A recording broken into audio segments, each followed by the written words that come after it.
Once upon a time there was a girl named Cinderella. She lived with her stepmother. The stepmother did not like Cinderella. She made her work very hard every day. Cinderella had two stepsisters. Their names were Drizella and Anastasia.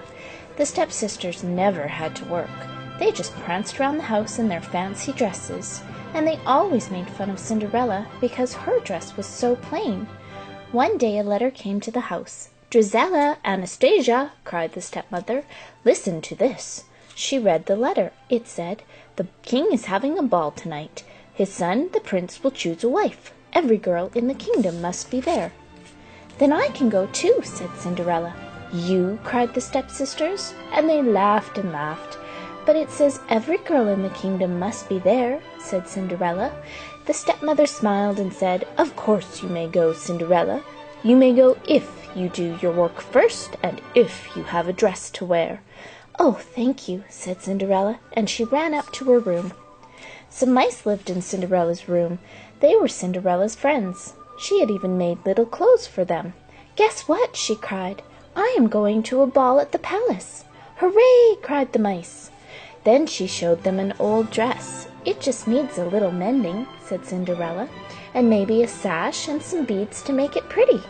"Yes, yes, Cinderella," said the mice. "Cinderella!" called the stepmother. Cinderella went downstairs. "I want you to clean the floor and wash the windows and dust the drapes," said the stepmother. "But I did that yesterday," said Cinderella. "Do it again," said the stepmother. Cinderella worked as fast as she could, but there was always one more thing to do. "Cinderella! Cinderella! Cinderella!" "Oh dear," said Cinderella, "I will never have time to mend my dress." "They make Cinderella work, work, work," said a fat mouse named Gus. "She will have no time to fix her dress," said a skinny mouse named Jack. "We can do it," cried the mice. "We can fix Cinderella's dress." Gus and Jack sneaked into a big room. The stepsisters were dressing for the ball. "I hate this old sash," said Drizella, and she threw it down. "I never want to see these beads again," said Anastasia, and she dropped them on the floor. Jack grabbed the sash. Gus picked up the beads. They took them to Cinderella's room. "Look, we found these," said Gus. "Now we can make Cinderella's dress really pretty," said Jack. They measured, they cut, they folded, they sewed. They worked and worked as fast as they could. The hours went by quickly. Cinderella had to help the stepsisters with their dresses. When she was done, the stepmother said, "It's time to go to the ball, girls. Are you ready, Cinderella?" "No," said Cinderella sadly. "I did not have any time to fix my dress." "Too bad," said the stepsisters. "You must learn to work faster," said the stepmother. They watched Cinderella go up to her room. When Cinderella opened the door, she saw something wonderful. Her dress was ready. "Surprise!" cried the mice. "It is the prettiest dress I have ever seen," said Cinderella, and she put it on. Cinderella ran down the stairs. "Wait!" she called. "I can go now. I have a dress." The stepmother and the stepsisters could not believe their eyes. "My sash!" cried Drizella. "My beads!" cried Anastasia. They ripped off the sash and pulled off the beads. Cinderella's dress was ruined. "Come along, girls," said the stepmother. "The prince is waiting for you." And off they went to the palace. Cinderella was left behind. Cinderella ran into the garden. The mice ran after her. "How I did wish to go to the ball," said Cinderella. "But it is no use. Wishes never come true." "Never, my dear?"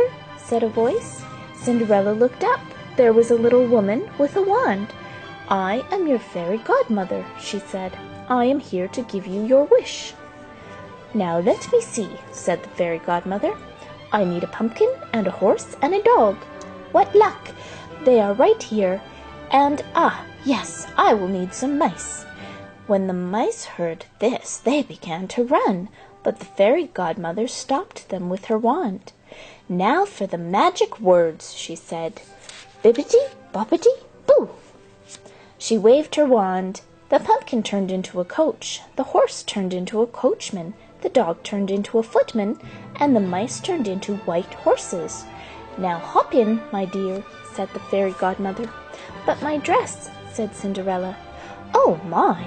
cried the fairy godmother. "I almost forgot." She waved her wand again. Cinderella looked down. Her dress turned into a white gown.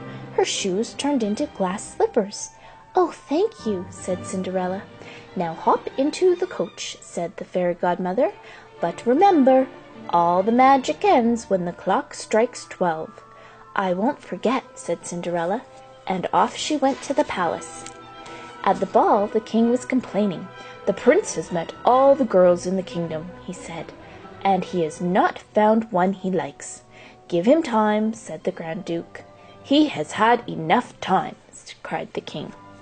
Just then Cinderella came into the ballroom. When the prince saw her, he bowed. "May I have this dance?" he asked. "Yes," said Cinderella. All night the prince danced only with Cinderella. They danced around the floor as if in a dream. Everyone said, "How lovely she is! Who can she be?" The hours went by quickly. Suddenly the clock began to strike midnight. Cinderella ran down the palace steps. As she ran, she lost a glass slipper. When the prince reached the steps, Cinderella was gone. He picked up the tiny glass slipper. "The girl who wore this slipper is the girl I want to marry," said the prince. He told the Grand Duke to find her. Even before Cinderella was home, the magic ended. The coach turned back into a pumpkin. The coachman turned back into a horse. The footman turned back into a dog. And there were Cinderella and the mice, just as before. The next day the Grand Duke took the glass slipper to every house in the kingdom. At last he came to the house where Cinderella lived. Cinderella was up in her room. First Drizella tried the slipper. Her foot was much too long. Then Anastasia tried the slipper. Her foot was much too wide. "Are there any other girls in this house?" asked the Grand Duke. "No," said the stepmother. Just then Cinderella came downstairs. "Who is this?" asked the Grand Duke. "She is only the maid," said the stepmother. "I don't care," said the Grand Duke. "She too must try the slipper." It fit perfectly.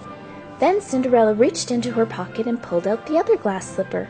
The Grand Duke bowed to Cinderella. "You are the girl the prince says he must marry," said the Grand Duke. So Cinderella went to the palace and married the prince, and they lived happily ever after.